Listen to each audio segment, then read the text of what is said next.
Good morning, everyone. My name is Christina Gauthier. I am Para's Outreach Bureau Chief. Thank you all for joining us today for our discussion about the 2024 state fire election that is upcoming. Joining me today are the remainder of Para's Outreach team, Vicki Chavez and Liz Sandoval, as well as Para's Deputy Director, Anna Williams, and I believe our Director, Greg Trujillo, will be joining us today as well. We also have administration from the State Fire Marshal's Office in Energy, Minerals, and Resources. And so some of the questions that may come up today may defer to them. We will certainly let individuals ask questions. So if you have questions today and you are watching this recording later, you will have our contact information to shoot those questions over. Let's see, other fun things that I can think of. I don't have any at the moment, but we'd like to thank you all for joining us. I am about to share the slide deck that will be going out to you later today. Hopefully it does not play the voice that I recorded on these slides, so bear with me as I am battling a cold. So thank you all for joining us. This is the presentation on the 2024 State Fire Membership Plan election. We are going to kick off today's slide deck with just kind of a brief overview. So officially, this election came to be courtesy of Senate Bill 128, which was signed and passed into law by the governor. It calls for eligible members participating in Para under State General Plan 3 to vote to move into what will be known as the State Public Safety Plan. For those of you who have been with the state for a while, it was previously known as the State Police Member, Correctional Officer Member, Probation and Parole Officer Member Plan. Most individuals know it as the State Police Plan. So officially, give me just a second. Hopefully everyone still sees what I see. We should be good. All right, so here we go. All right, so important matters first. Only an eligible state fire member can vote in this election. The bill actually defines a state fire member as a member who is employed as a non-volunteer firefighter of the state who has taken an oath prescribed for firefighters.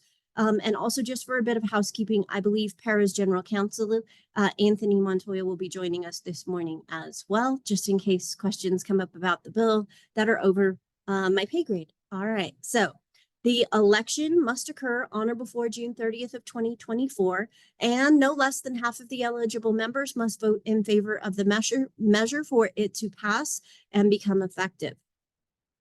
All right, so officially, it is important to note that if you do not vote, the absence of your vote translates to a vote for no.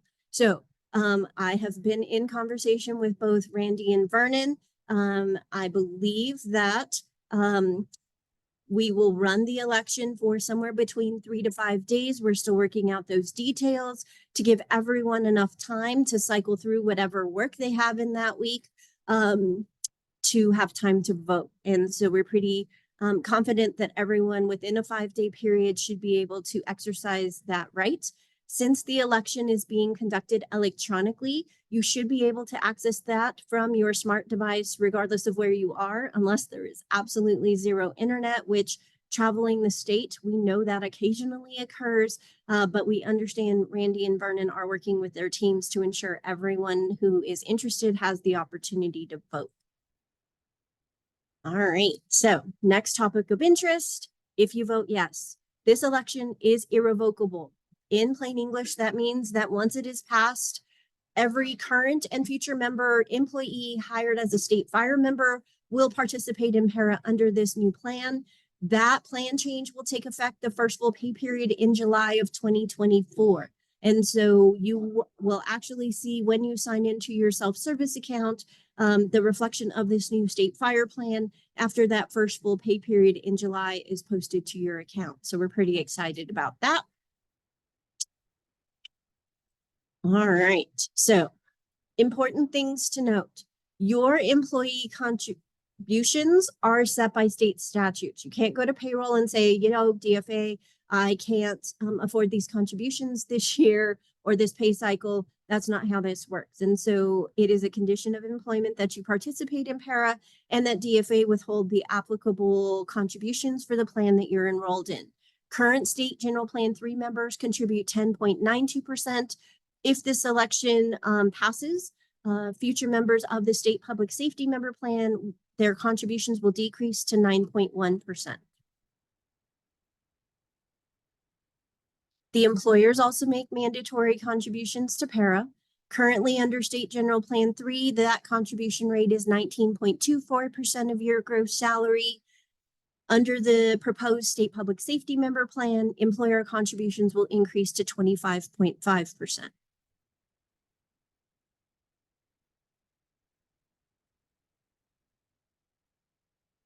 All right, so para uses terminology known as pension factor. It's sort of not my favorite terminology that we use. I prefer to call this particular terminology annual multiplier. As a State General Plan 3 member, for every year of service credit that you've earned under this plan, you are earning, as a Tier 1 member, 3% per year of service credit. Under the proposed public safety member plan, you will continue to earn 3% per year of service credit. The reason I prefer annual multiplier as a reference to pension factor is because it's easier to understand those folks who are talking about retiring at 75%, 80%, 90%, 100%, because if you're taking your annual service credit and multiplying it by a percentage, that jives a little bit easier than pension factor in general. For reference, Tier 1 members are those individuals hired into a para-eligible position and had member contributions on account as of June 30th of 2013. All right, so our Tier 2 family are those individuals who join para for the first time on or after July 1st of 13, or individuals who worked for para in the past, separated employment, had $0 on account June 30th of 2013, and returned to a para-eligible position July 1st of 13 or later. Tier 2 members of State General Plan 3 currently earn 2.5% per year as their pension factor / annual multiplier. Under the proposed public safety member plan, Tier 2 members will earn 3% per year of service credit.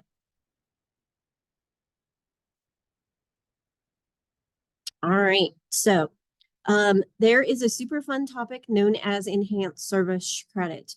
I think there is a lot of misunderstanding and miscommunication about how this works. I meet at least one state employee in the current state police probation and parole correctional officer plan, either by email, by phone, in person, who thinks that the state has a 20-year plan. The state has never had a 20-year plan. I've been a member over 25 years. Para has access to all of the statutes way back to 1947 when we were signed into law. The state has never had a 20-year plan. And so the reason the confusion exists is because if somebody under Tier 1 works 20 years and 10 months under an enhanced plan the entire time, they walk out the door with 25 years of service credit. In the instance of today's conversation about moving to the state public safety member plan, only Tier 1 members will be eligible for enhanced service credit. All current members of State General Plan 3 do not qualify for that enhanced service credit, which essentially adds an additional 20% of your total service credit earned under the new plan towards your overall service credit bucket. And so from the first full pay period in July forward, Tier 1 members of this proposed new plan will earn enhanced service credit. Everything that was earned under State Plan 3 retains its original non-enhanced state. Tier 2 members of the new public safety member plan do not qualify for enhancement. Enhancement was stripped away from Tier 2 members back in 2013. And so when July 1 rolls around, if this election moves in the affirmative for all of the members, future service credit earned under this plan for Tier 1 members only will be eligible to earn enhanced service credit. All right, so Para has a plan maximum. It actually changed in 2023. It became effective, and any of Para can correct me if I get the date wrong, June 16th, 2023. All of the eligible members of most of Para's 31 plans now have the ability to earn 100% of their final average salary. How long does it take you to get to that plan maximum?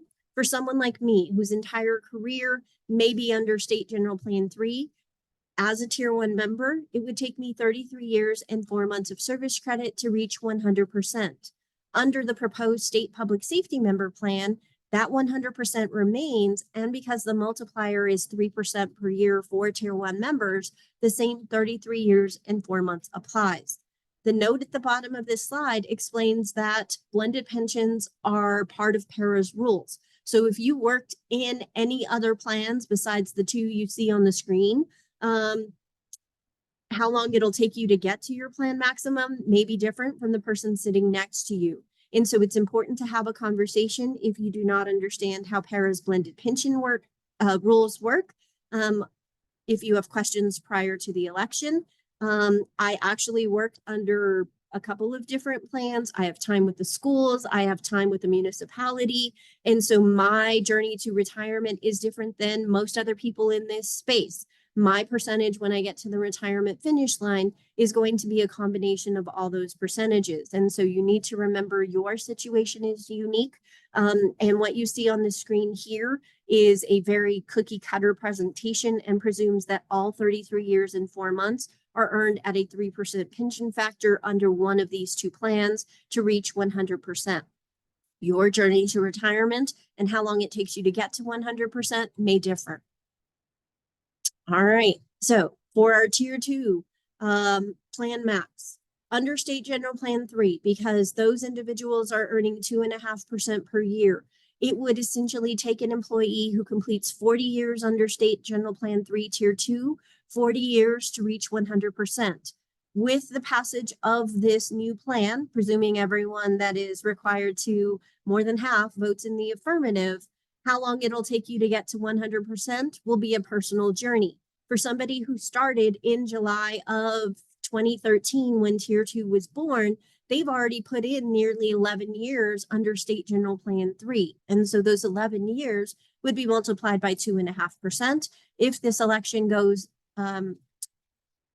forward and that passes, from July forward, they would be earning 3% per year. So how long it takes you to get to 100% will be an individual journey for you based on Para's blended pension rules.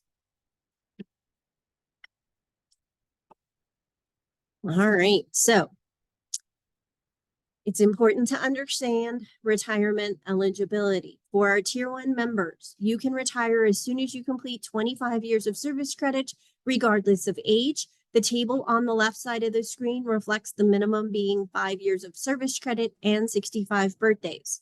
What you see on the right side of the screen is that same table, 25 years of service credit at any age, with the minimum being 5 years of service credit and 65 birthdays.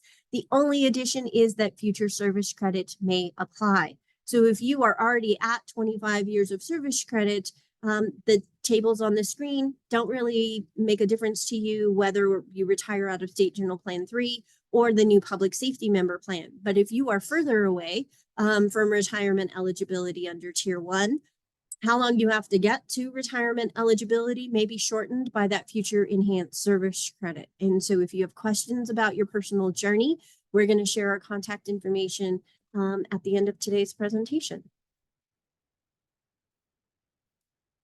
All right, so for our Tier 2 members of State General Plan 3, there are only 2 ways to reach retirement eligibility.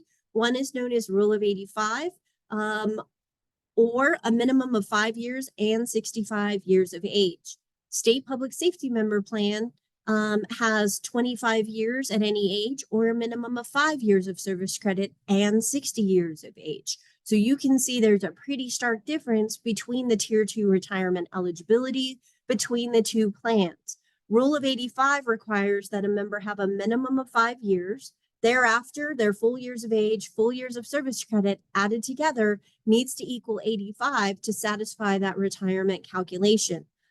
under the state public safety member plan, it's 25 years and out. So we don't actually care how many birthdays you have when you reach that magical 25 years of service credit. And the minimums. For those of you who are wondering why it's not 5 years and 65 on both sides of the aisle, when PARA went through its first round of pension reform in 2013, Tier 2 retirement eligibility for this plan actually used to read 60 years of age and 6 years of service credit. But during the 2020 legislative session, Senate Bill 72 actually dialed back vesting for Tier 2 members to 5 years of service credit.